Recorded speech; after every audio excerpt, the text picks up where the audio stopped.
Hello, hello, everyone. Happy Sunday. Can everybody hear me this time? Look for a little feedback before I just keep talking to myself. Yay! Wow, you guys, this is our last January Sunday together. It's going to be February next week. Is that crazy or what? Where does time go? So, can anybody guess what our big topic of the night is going to be? I mean, little guess. Little guess. Oh, I'm seeing so much panic out there. So much panic, so much angst, so much stress. Postage, the postage went up. Okay, guys, postage goes up every single year. Every year, postage goes up. Yep, they did hit us a little harder this year on the international. But remember this. We are all in the same boat. So nobody has an advantage. If international people want to continue to get the goods from the United States, which they will, and they do, they will just pay the bigger prices. I am not worried about it. Not worried about it at all. What I am worried about is how many of you did not have calculated international shipping in your listings. Um, Knowing that this postage goes up every single year, to one degree or another, I think it's absolutely a must to calculate that international shipping. Otherwise, you're going in and doing a whole lot of work. I was noticing your chat before the show that, some of you have like, 200 plus listings you have to go in and edit. And that's crazy. That's time that could be better spent. But you got to do what you got to do. But I would strongly advise you go in and make those calculated now. Calculated shipping. For those who are doing free domestic shipping, yeah, our prices are going up, but I am really hoping that your profit margins are such that it's not a big deal. That, yep, from here out, you're going to kind of look at your prices maybe a little more, but for the most part, your profit margins should be able to absorb an extra even dollar in domestic shipping costs. So, one of the other biggies that, and I got to tell you, I'm right there with you. I cannot believe that eBay waited until the midnight hour to let everybody know that as of today, there's no more parcel post shipping online. I mean, that to me was just craziness. Not that it's happening, because I get it. They're changing, they're redoing things. It is the fact that they gave absolutely no warning. Um, that was just bad. That's just bad. But we have some workarounds. We do have some workarounds. I agree. That was crappy. Like, yeah, that would send a lot of sellers into a panic. Um, so what's happening is, and I have spent hours today going over all of this shipping stuff for you guys. So Parcel Post is being renamed Standard Post. And Standard Post is only going to be available at the post office to purchase, okay? So there's going to be no more of the equivalent of what we've known as actual parcel post.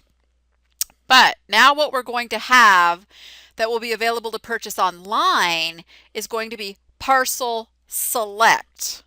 So online, you're going to have Parcel Select service, and there will still be a slightly cheaper option if you want to go stand in line at the post office called Standard Post. That makes sense?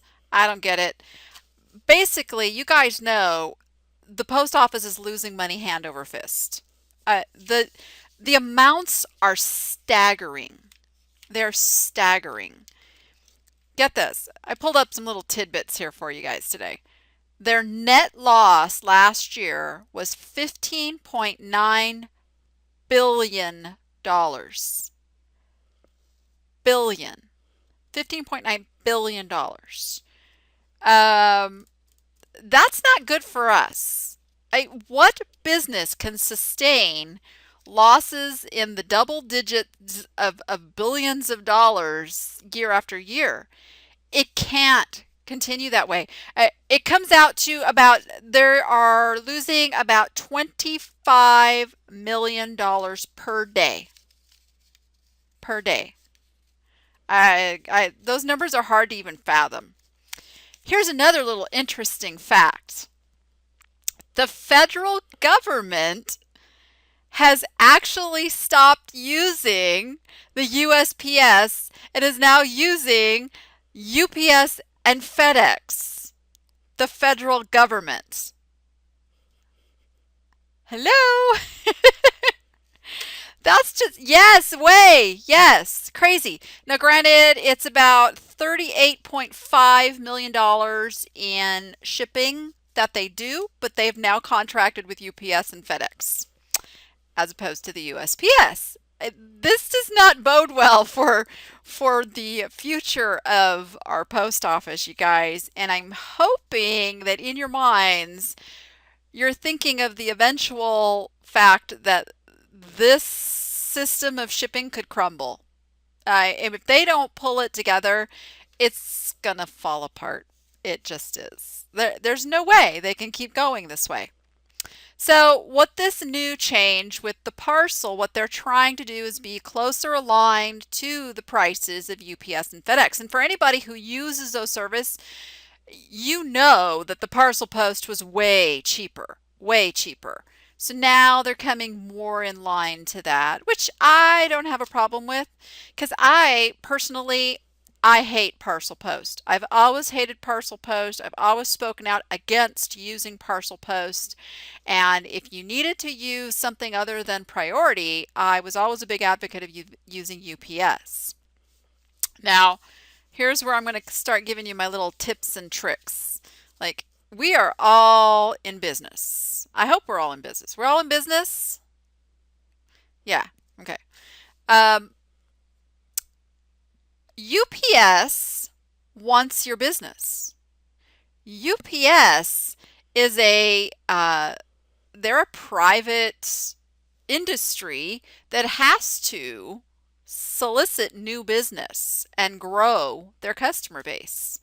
They know us eBay sellers and e-commerce sellers in general are shipping a lot of packages. They know this.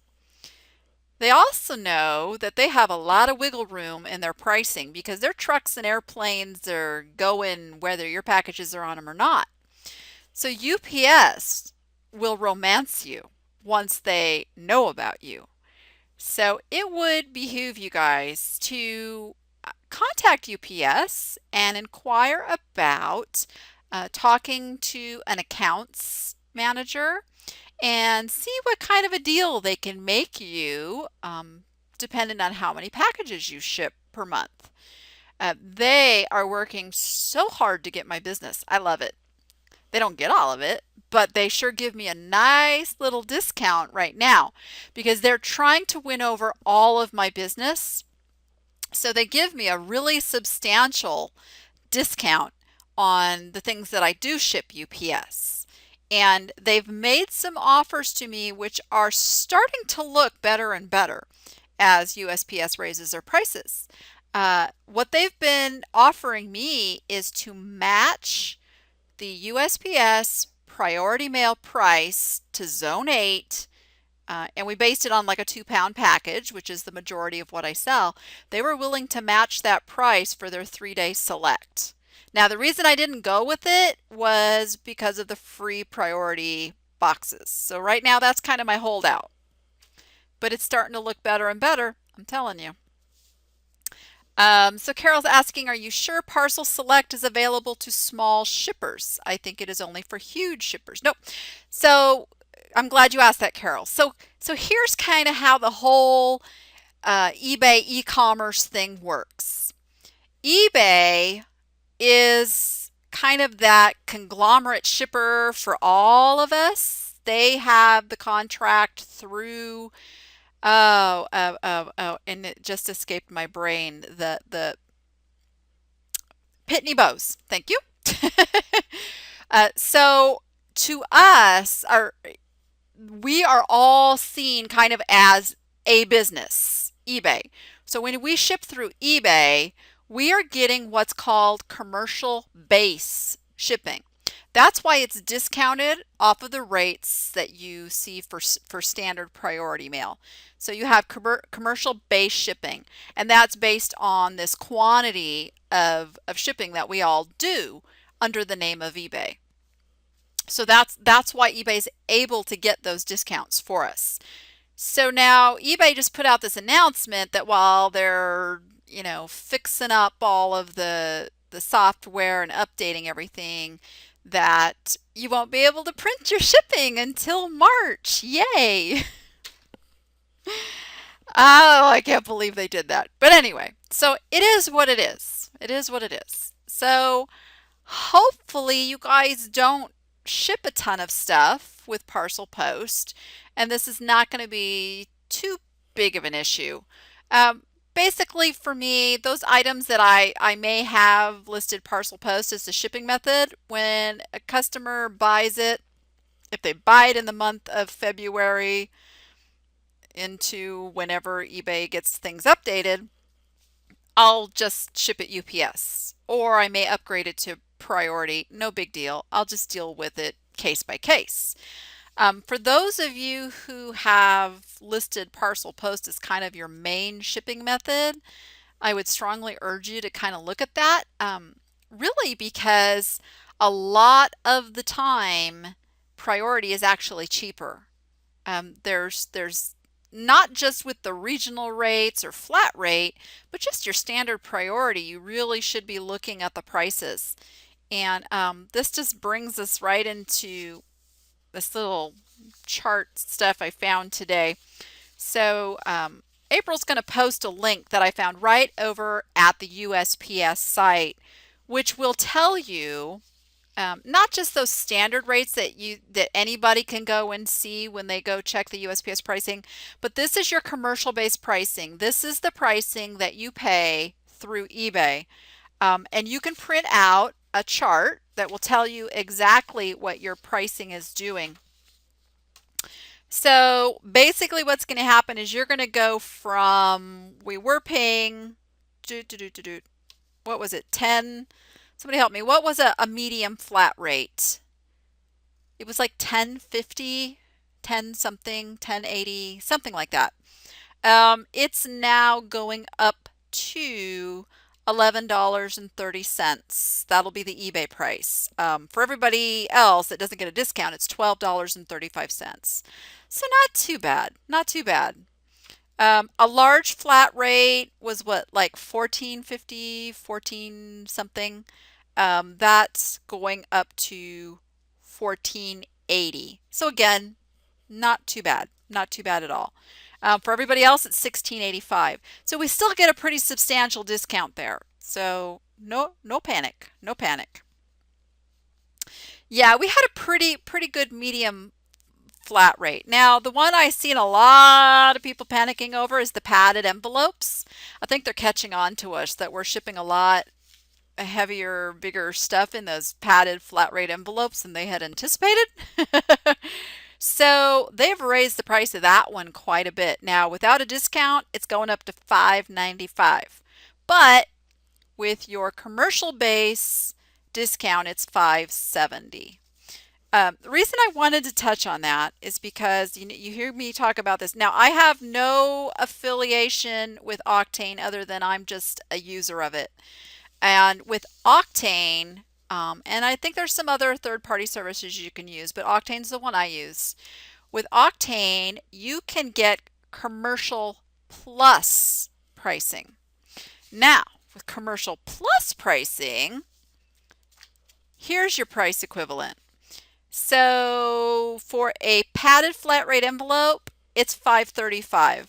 So that's quite a savings over $5.70. That's what, 35 cents a package. that adds up pretty darn quick. And I know a lot of you go, yes, but it's an extra fee, it's an extra fee. But I'm telling you, if you ship any amount of packages in a month, those fees are more than paid for with the extra savings you get going from, and you can go print these out yourself, from commercial base, which is your eBay shipping, to commercial plus, which is your Octane shipping. And they get that through a service called Express One.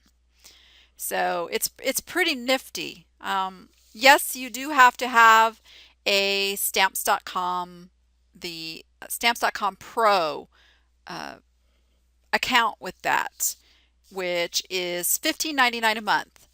But I found something very interesting, and I want you guys to all take a look at this too.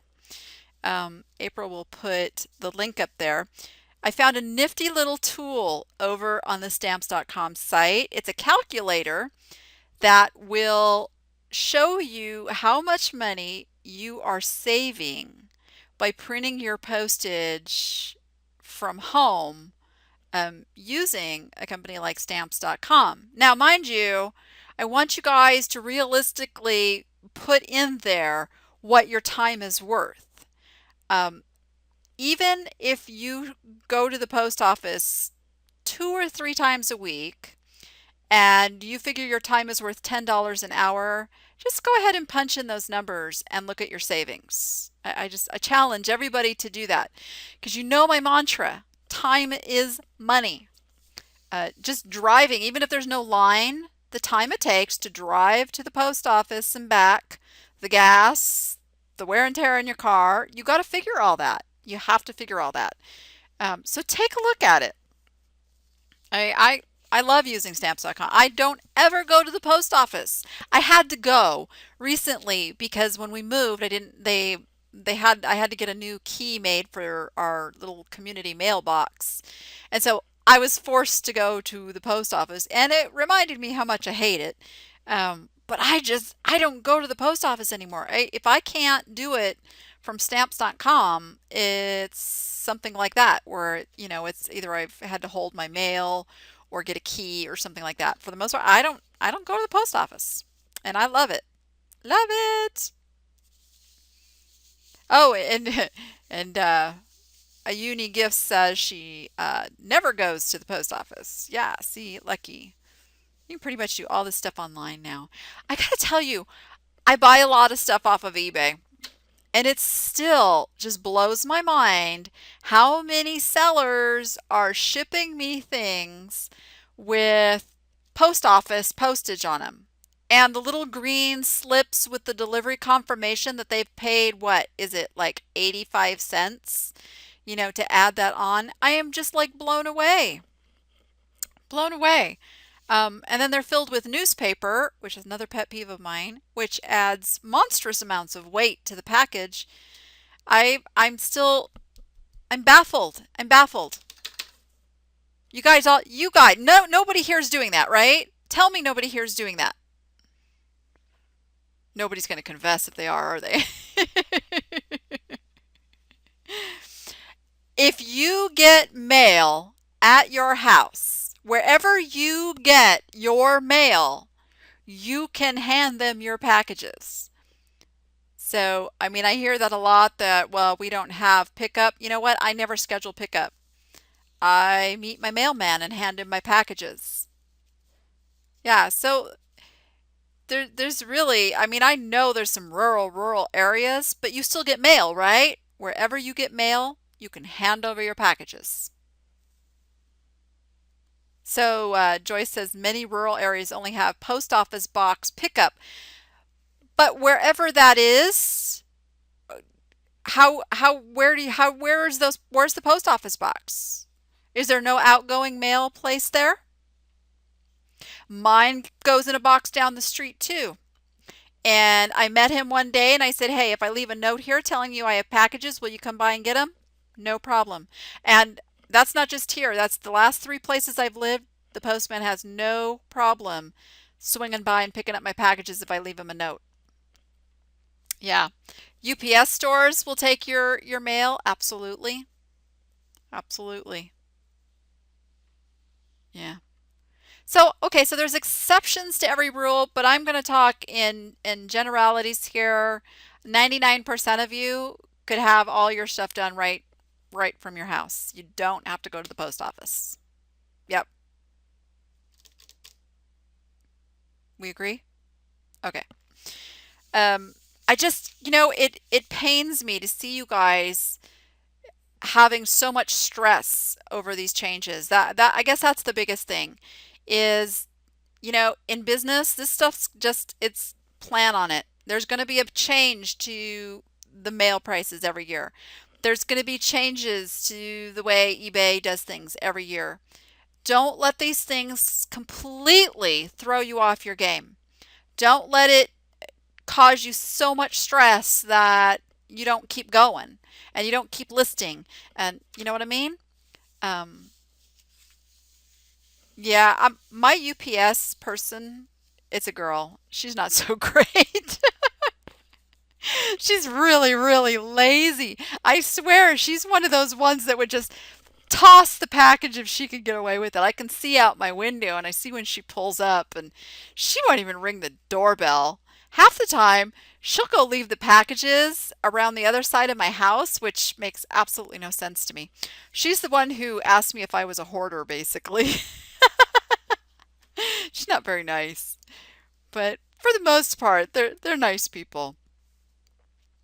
So yes, so there's some big changes in the international. I mean, yeah, for the most part, let's face it, they're about doubling. Um, Nothing we can do about it. I've got the rate sheet in front of me, which by the way, stamps.com has this rate sheet. You can print this out over at stamps.com, and I do believe that April has the link for that. Maybe not. I may not have given her that one. Um, but let's say and oh, another thing I always want to remind you guys, when you're making up your listings and you're putting in the weights, don't just say 1 to 2 pounds or 2 to 3 pounds. Put in the actual poundage and ounces, because if you'll notice on your international weight chart, it goes by ounces. Ounces do matter. So, for instance, a 1 pound, 4 ounce package to Australia is going to be $13.17. And if you add even just a few ounces and make it 1 pound, 11 ounces, it goes up to $16.31. So, those ounces make a big difference. So, definitely put in those ounces. It goes all the way up until, nope, ounces still matter. Ounces still matter all the way up. I go up to 4 pounds and ounces still matter, which is where First Class International goes by. So those ounces are a big deal. For domestic priority, they don't. It's 1 to 2 pounds and 2 to 3 pounds. So something to consider if you do want to try and maintain your international customer base and try to give the most competitive prices. Now I saw someone posted how they weren't doing calculated shipping for international because they wanted to be able to offer an amount off based on them offering free shipping. So they thought they should take that off. Don't worry about that. Trust me, international customers are not worried about that. They just want to see what you're putting down as the shipping and know what they're paying, and they're perfectly happy. So you don't have to jump through those hoops. You don't have to give refunds. You can set up your automation discounts through eBay if you want to do that, but it's not necessary. You can just charge the calculated shipping. They're perfectly happy to pay that.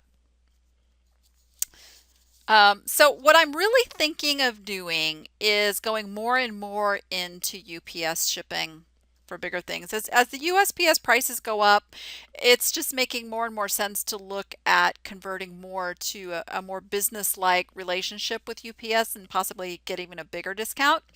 And the way I'm just going to handle that is getting my boxes in, different sizes, depending on what it is I normally sell. And of course, I'm going to do that through Bubble Fast. Bubble Fast has every possible size box you can imagine.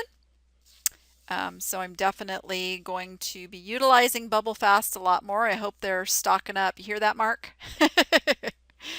Box order coming soon. And yeah, and I just went out and I was doing some shipping. You know, I have a girl that comes in and helps me in the afternoons, and she does most of the shipping. I just realized I'm out of bubble wrap too. So I got a big order coming in on Monday. Anybody who uses stamps.com, be sure you use the code Danni, Danni, and you'll get an extra little discount. They're a huge supporter of the Danni app, and we love them. Okay, so enough of the heavy stuff, you guys. Let's one more thing. I was asked about how many items I ship on average per week. You know, it varies. Earlier in the week, I ship a lot more. I would say I average about 20, 25 packages a week, probably as an average overall. Yeah, it's not a huge amount. Not a huge amount. You know. I'm reading your questions here. Oh, how do I get my packages to UPS if I work with them? I have two ways. Whenever I order something off of Amazon, yes, I ship at Amazon. I know that that item's coming in 2 days, so I make sure whatever UPS stuff I have, if I can plan it out that way, I hand it over to them when they show up, or I drop it off at my local UPS store. So they'll take them free of charge. Easy peasy.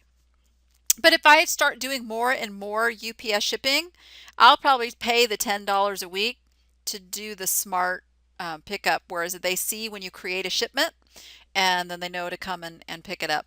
And that's $10 a week. But I'm not quite there yet. I don't ship enough per week to make that worthwhile. I finagle it. I finagle it. Yeah, bubble fast for the bubble wrap. Okay, let's have some fun. How about we talk some scores? Scores time.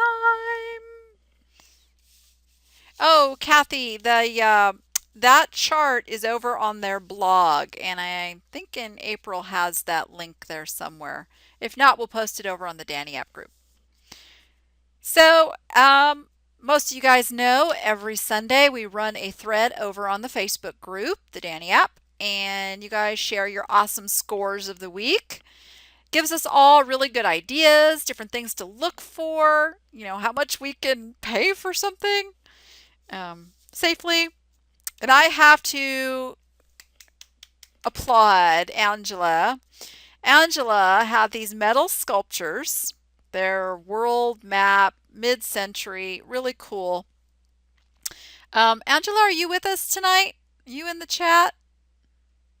I haven't looked through to see who all's here. Yep, she's here. So was this the second offer that came in? Or is this the same person offered again? So about a week ago, she got a $600 offer on these, and we had a little discussion about it. Yes, some of these have sold for a higher price. But here's the thing, you guys. Don't drive yourselves crazy holding out for that very tip-top price, whatever. If you need to make money, if you need to turn stuff over, remember this. You can't go let me say it. You can't go broke making a profit. She paid $40 for these. $40. This was the second time she was offered $600. The first time she countered, they didn't take her counter offer. So we had a discussion about that, and this time I am so glad to see that she snapped up that $600 offer. Let me give the item number for those who are going to go back and listen to this on the TalkShoe archives or the iTunes archives. We put them through TalkShoe, which puts them over to iTunes if anybody ever wants to catch the show, just audio version. It's item number 121040 585807. These are Curtis Jerry globe world map metal sculptures, very mid-century. They're signed. She picked them up for $40. Were they at an auction? At an auction in a lot of stuff. Um, no, wait, I'm reading the wrong thing. Goodwill. Goodwill. I have a lot of stuff on this paper. Okay, so she picked them up at Goodwill. There's two of them. She picked them up $20 a piece and got $600. Could she have held out and gotten 800? Yep, absolutely. No doubt in my mind. But here's the thing. While you're waiting for that extra $200, which could take another 3, 4, 5 months, you can take that $600 that's almost all profit, go out and get a bunch more stuff that makes you way more than that 200 you were going to hold out for. Does that make sense? So always think about that, you guys, is how much do you have into it? Are you making a good profit? And start turning over that inventory. Do not worry about squeezing the last penny out of it. Just turn it and go get some more great stuff. Absolutely. Here's another one, Sandy from the group. She got this advertising insert from an auction in a lot. Here's the one that was from an auction. So not sure how much she paid for it, but it sold for a best offer of $66 and went international. So they paid the shipping on top of that. Item number 2008 738 95360. I believe this is just like a piece of paper. Am I right? Is Sandy with us tonight? Let's see if Sandy's with us tonight. Oh, yeah, I see Sandy down here in the chat. So Sandy, am I correct? This was just a piece of paper, right? Just a piece of ephemera. Anybody who doesn't know that word, ephemera, ephemera, ephemera. Yeah, that's old paper, vintage collectible paper is ephemera, and there's a huge collecting market for that. So very cool. This was a super winter tire advertising insert for Chrysler car. Nice, nice, nice. $66. What did you originally have that for, Sandy? How much? Anybody talk to Sandy what her original price was on that?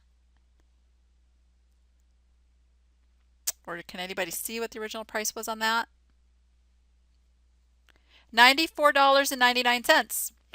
So $66 is, that it's quite a cutoff of what her original asking price was, but in the long run, I bet she only paid a few dollars for this, so that was pretty darn good profit margin, even taking a best offer. Okay, I love this one. Tina bought these Doc Martens for $9.99 at Goodwill.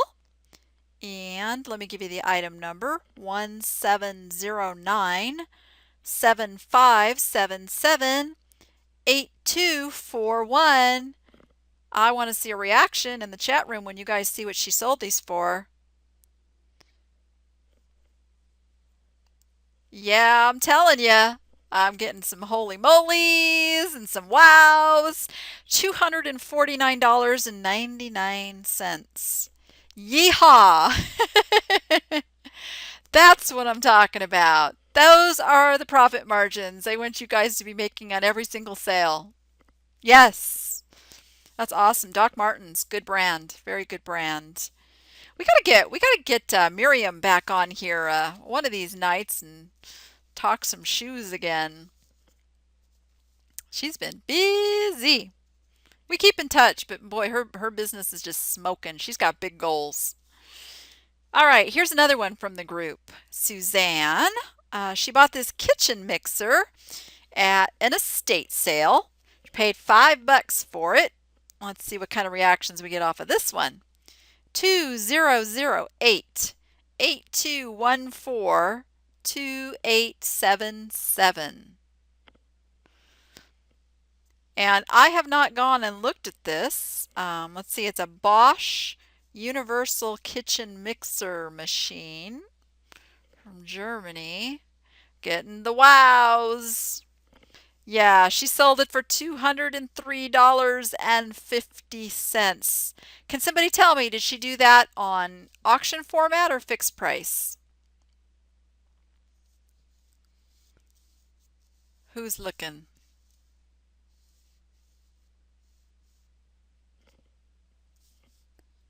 Auction format. Okay.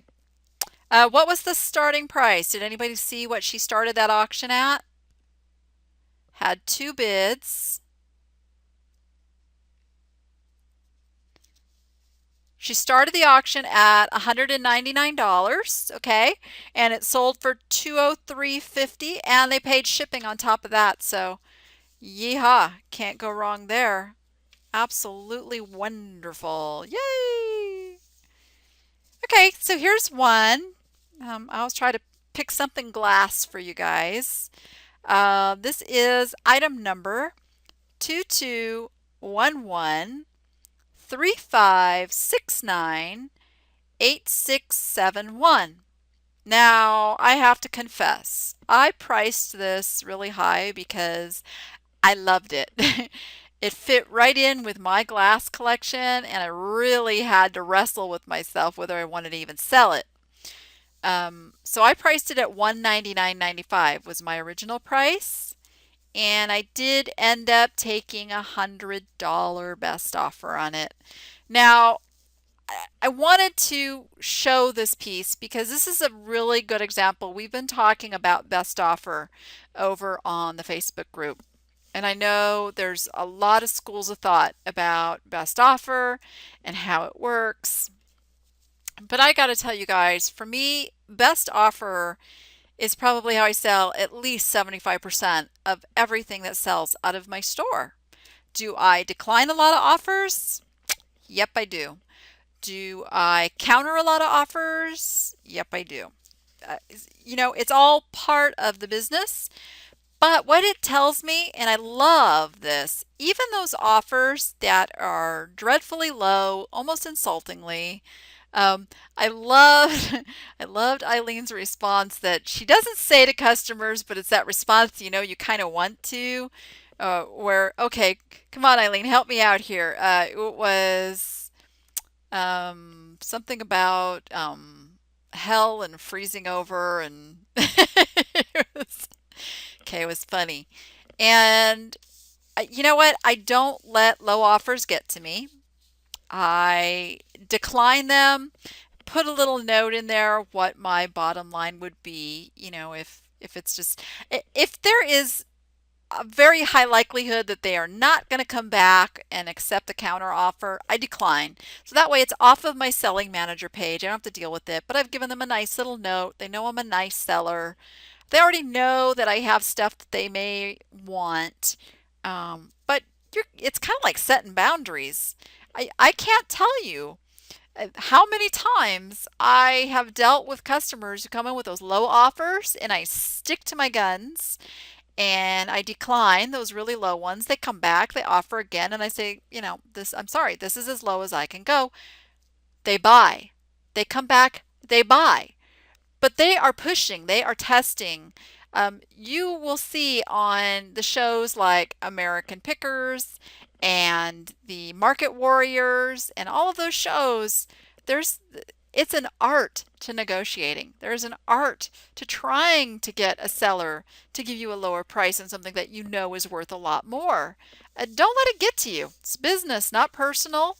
Be glad you're getting traffic. Be glad that somebody cares enough about the items you're selling to offer you a price, because what that tells you is you can sell it. If you ever get desperate, you can drop the price. So it's a good thing. Offers are a good thing.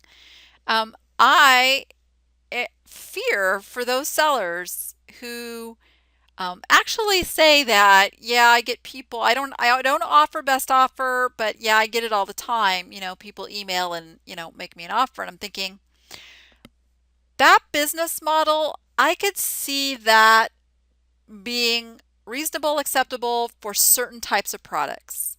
products that there's kind of a set marketplace price, but for the majority of things that you guys are selling, the one-offs we call them, or the antiques, collectibles, used, pre-owned items, you know, really the value of that item is whatever the market will bear at the time.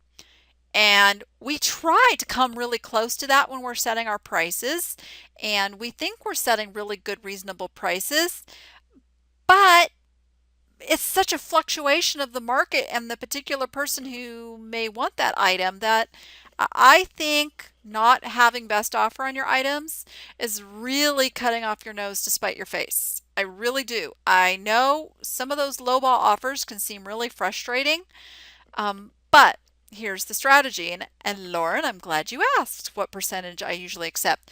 I really don't go by a percentage. When I'm setting my prices, first of all, I know how much I have into it. Let's just take, okay, I've got this vase. Let's say I've paid $10 for the vase. $10. There's my base. I know it's going to cost me about $15 to ship this puppy because I'm going to offer free shipping. So now I've got 10 and 15, that's 25. 25 is like, that's my break even, to just get out of it alive.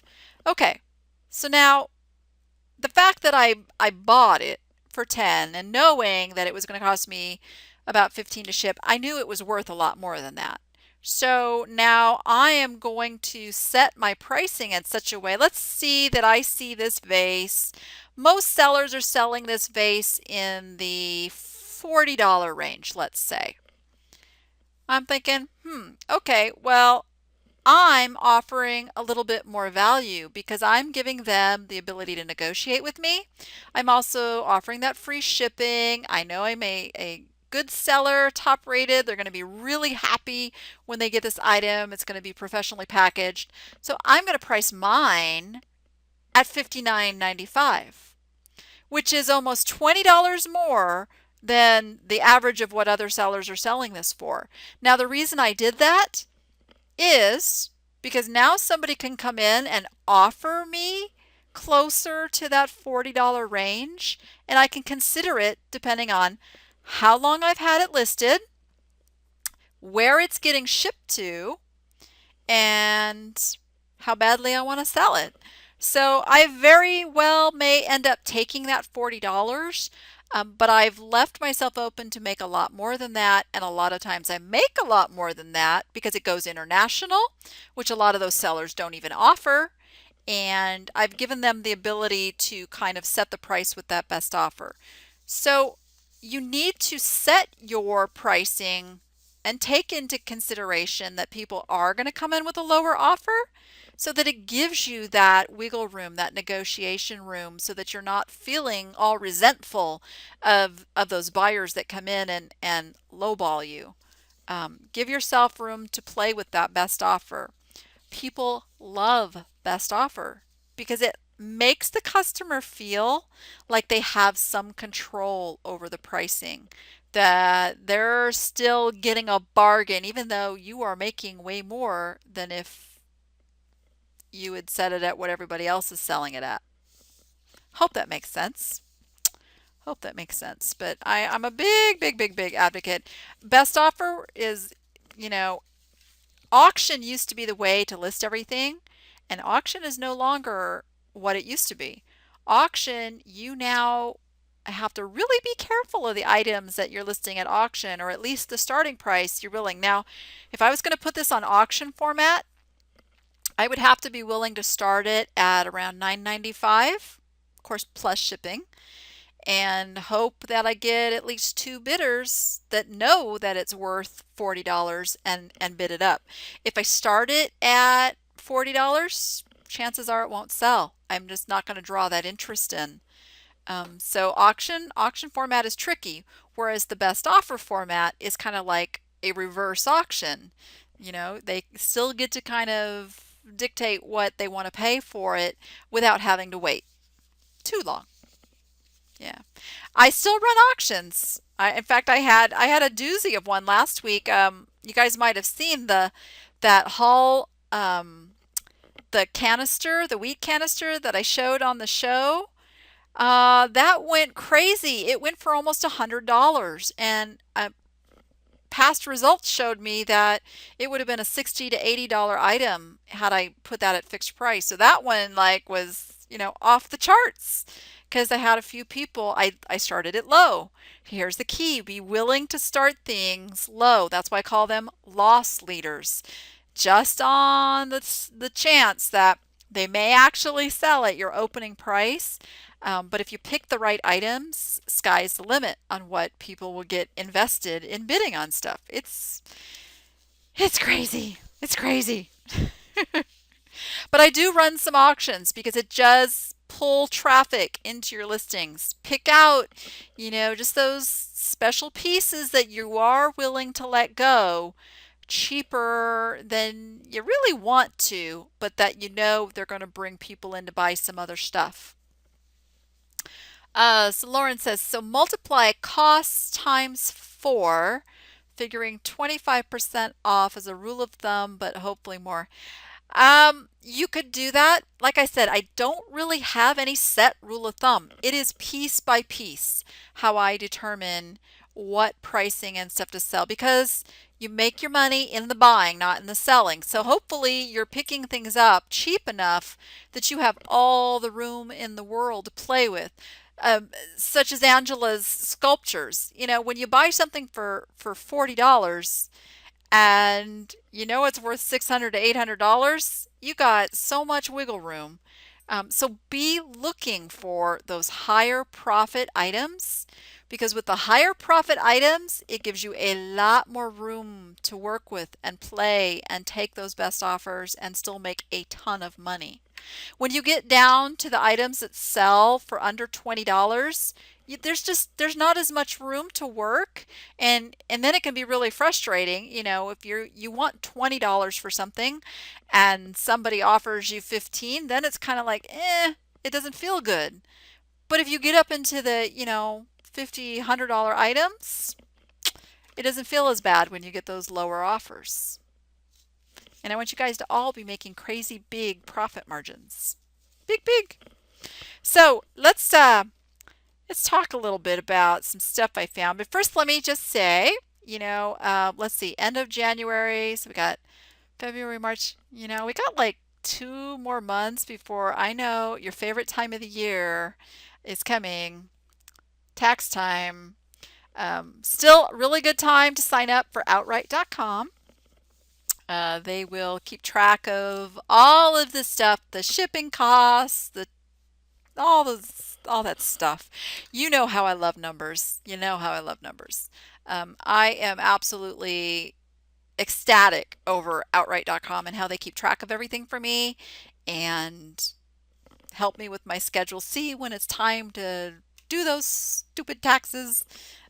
It's all there for me. So exactly, Lois. Love Outright.com. Okay, so I have some auction purchases that I got last week.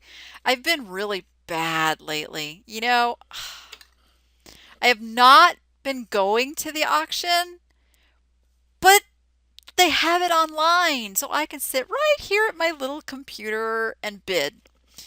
Very dangerous, but I get some really good stuff. And I'm pretty disciplined. So, glass. My weakness is glass. So, last week I got in a lot these 4 pieces, and I don't know if you guys can see that. Let me see. One of these actually is a little easier to see. Okay, this one you can see a little better. Can you see what that is? Anybody know what this is? Da-da-da-da. Let's see who knows what kind of glass this is. Crackle. Oh my goodness, my mother was the first one to answer. See, she's been paying attention. Crackle Glass.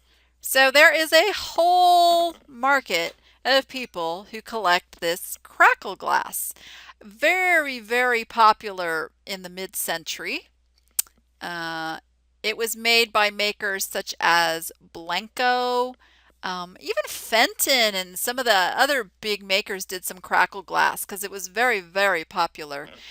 Colors you're going to find are like these amber, probably not as desirable as things like the blue and red and orange. Orange is a very mid-century color. People are decorating with this orange like crazy. There's green. That's your standard colors, and it comes in like you can see all shapes and sizes. Now, the thing to know, quality Crackle Glass is the weight. There's some cheaper, imported Chinese Crackle Glass. It's kind of thin and just you can feel that it's not good quality. This stuff, let me tell you, I have not put this on my scale. Let's see. Oh yeah, these are like 2-pound pieces. It's heavy, thick, quality mid-century glass, and it just, I mean, you can feel it. Um, I paid $50. The lot included these 4 pieces that I just showed you, as well as this mirror with an iris, like a stained glass thing. I paid $50 for the whole lot. So basically like $10 a piece. Each one of these pieces are going to bring at least $50. At least $50. So, and I'll have fun listing it because I love researching and looking this stuff up. Most of the Crackle Glass that I find on the Pontil, it's not rough, but it's not completely polished. So it's kind of a smooth yet, what am I trying to say? It's not jagged. So it's been kind of buffed, but it still has a roughness to it. So that's pretty typical of the mid-century. Here's another one. You can see it's just kind of not real polished out like some of the Murano glass. Really makes it smooth. At that same auction, I couldn't resist. They had these art glass candle. These are the tallest ones. Let's see. There's 1, 2, 3, 4 pairs. I got all 4 pairs of these for $50. Now, there's no name, there's no maker. They just are really cool looking candle holders, and they're blown art glass. So just off of that, without even doing any research, I know I'm going to ask $100 a piece. I'm going to ask $100 a pair. What the heck? Because you know what? If somebody comes in and makes me a best offer of $50, I'm probably going to snap it up. But I'm going to go for sky's the limit. Why not? Why not? But it's that eye appeal thing, Sometimes you guys, if it's something really attractive, if it really catches your eye, whether it's old or new, if it's something beautiful, eye-catching, completely ugly or unique, grab it if the price is right, because that stuff sells. I mean, we are selling off of pictures. So anything that's going to look good in a picture, you're probably going to be able to get good money for. All right. Something else that I got at that auction was this, it's a Givenchy Organza perfume. Now, this was a large tester bottle, and it's never been opened. I love this at this auction house. They get consigners that paste eBay listings to the bottle. Cracks me up. And the funny thing is, this is what's really funny. This listing that they pasted to the bottle is like $50 under what I find it selling for. So I haven't quite figured that out, but okay. So it's a tester bottle, but it's never been used, and I paid $50 for it, and it's going to bring about 125 based on the results I find. But I love that. I love the consigners that, put the eBay listings. And okay. You know me, I shoot higher than that. I also got, wow, here's another piece. Okay, where's Martha? She's gonna drool at this. This is glass. This is Artist Sign by Leslie Roy. Now, when I went and looked, I could not find this exact plate or charger. And anytime you get an oversized plate, you can call it a charger. Um, People pay way more for a charger than they do for a plate. And I think I paid, yep, 20 bucks for this guy, and I should be able to ask at least 100 for it. And it's one of those items I'll probably hold out a little bit because it's a unique, one of a kind. The artist is known, not hugely popular, but his stuff sells. So it's amazing what you can find out there, guys. People tend to stay away from glass. They do. I usually get all the glass at my auction house because nobody wants to deal with glass. In fact, today, which I'll be able to show you next week, where's my list? Ah, where's my list? I got a whole bunch of stuff today. Can't wait to show you next week. Yeah, we even lost my list. Ah! Oh, if you could see my desk. I got some Waterford. I got some Baccarat. I got some... Oh, what did I get? Oh, I know I got some other goodies. Oh, wait, is this my list? No, that's not it. Darn it. Oh, here it is. I found it. Oh, I got some art. I got some really nice art. I paid $100 for a Robert E. Wood piece of art. This is a really well-known listed artist, so I should do really well with that one. I got buckles, and I got some, this is like, I can't wait to see what I got. Now, I didn't preview this. I bought on a wing and a prayer.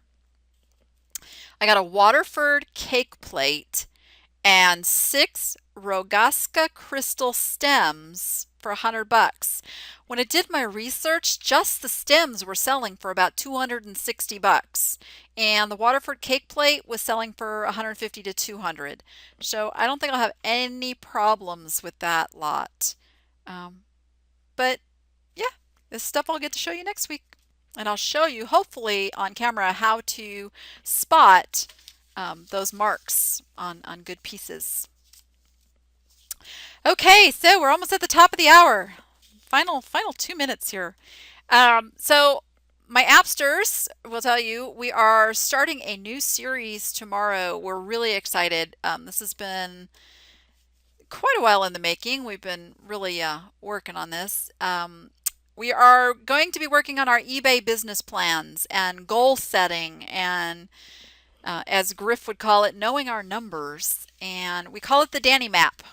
And that is with 2 P's, of course. Got some really special stuff in store. We are starting that. It's about a 4 to 5 week series we're going to be doing, depending on, how intensive the questions get as we go through week by week. So we're starting that tomorrow, appsters, if you're listening. And of course, we have our regular Wednesday. Basically, when you're a member of the Danni Appsters, we meet twice a week and go pretty intensely into things that are, keeping you from growing your business or possibly just helping you open your stores and research things you wouldn't normally do and that kind of stuff. You can ask any of the appsters. There's tons of them over on the Facebook group. They'd be happy to tell you what it's all about. Of course, the Facebook group, I'll have April put the link there if anybody's not in the Facebook group. That's open to everybody, and we talk about all things selling online. Very few restrictions over there. We just try to keep it positive and forward focused, and we're all there to grow our businesses, make more money, higher profits, like one big happy family. Let's see. We will continue to follow up on this whole shipping thing, and you guys can find me over on the Facebook group. If we missed any of your questions tonight, by all means, tag me over there, and we will get things worked out. Whatever is causing you stress, we don't want stress in your business. So We can figure these things out and move forward, guys. It's just business. Yeah, and I'm doing good. I'm doing good. Thank you, Wendy. I went and I did something really, really, really bad to my shoulder, and they're trying to figure out what it is. But the problem is, I just don't stop using it. See, I know that's what they're going to tell me. It's stop using it. Can't. Can't stop using it. But anyways, thank you. Thank you for caring. And that's it, guys. We will see you next week, and we'll see you over on the Facebook group. Good night. Who let them count?